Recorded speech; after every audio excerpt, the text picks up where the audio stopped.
Hi everyone, for tonight's nightcap and review, I'm having a water, and as you can tell, my voice is not sounding like it normally does. I woke up recently, there was no reason for it. I woke up with no voice, and this is the best it sounded in the last couple days. And normally I would continue to rest my voice until I actually sound good and sound normal, but I've been sitting on some reviews. I really want to get them done. Leaving them undone is giving me itchy brain, as I like to talk about it. If anyone experiences that feeling, you know the one I'm talking about. It doesn't hurt to talk, I promise. I'm not pushing through any pain.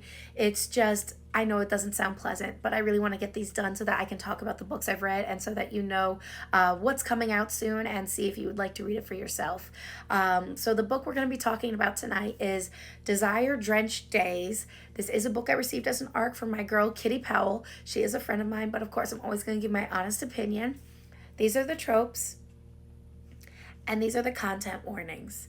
I will say I am giving this book 4 stars, and I really did enjoy it. Kitty definitely lived up to her promise that this book was going to be so much more spicier than the first one. The first one was spicy, and I was like, how's this girl going to top it? Well, she brought it. This book is super spicy, and I really did enjoy it. So, what's this book about? So this is book 2 in the Kiss and Tell series, which is an ongoing storyline. So you do have to read book 1, which is Lust Drunk Nights, and is currently available on the Zon in the KU program. So definitely give it a download and give it a check. It's a great read.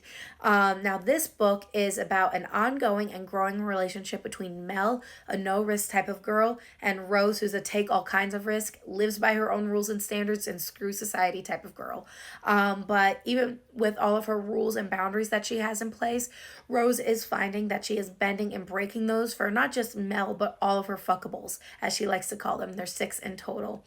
But one thing, even with all those bending and breaking of her rules, she is adamant about is that she is not meant for relationships. She is not a relationship type of girl. But while Mel may be accepting of that aspect of her, it doesn't stop her from wanting and hoping that Rose will someday change and see that they are truly meant to be together. So while Mel may seem like a no-risk type of girl, she is in fact taking the biggest risks of them all by falling for a playgirl like Rose. Rose, who makes her heart race and seems to be the total package, but is in fact hiding a dark past from Mel. But Mel is willing to lay all the cards out on the table so that Rose will feel comfortable in revealing this past to her so that Rose can prove to her, or Mel, I'm sorry, can prove to Rose that they are in fact meant for something more. So, what are my thoughts on this book? Again, I'm giving it 4 stars. I wasn't sure how she was going to top the spice level in book 1, but Kitty not only lived up to, but exceeded my expectations when it came to the spice in this book, with past and current fuckables making an appearance.